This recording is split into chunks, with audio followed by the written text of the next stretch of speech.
За една година и во време на пандемија, општина Штип за два пати ги зголемила трошоците за пијалоци и за сладувачи, обвини на пресконференција денеска во МРДПМН. Според склучениот договор на 11 март, општина Штип, представувана од градоначалникот за пијалоци и за сладувачи, ќе потроши 283.485 денари.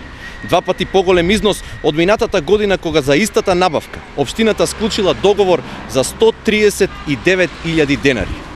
Оваа набавка е уште една од низата на непродуктивни трошења во кризен период, со што се потврдува и неспособноста на локалната власт за менаџирање со локалниот буџет. На обвинувањата на опозицијската ВМРО-ДПМН реагира од општината. Додека неспособното раководство на ВМРО-ДПМН седи пред компјутер и бара јавно внимание, општина Штип и градоначалникот Благој Бочварски обезбедија преку 14.000 маски за сите институции, 500 пакети за социјално загрозени семејства, средства за дезинфекција, пунктови за дезинфекција на возила, мобилни тимови кои веќе помогнаа на повеќе од 80 граѓани, дезинфицирање на плоштади и јавни површини и дезинфицирање на влезови во стамбени згради и други институции.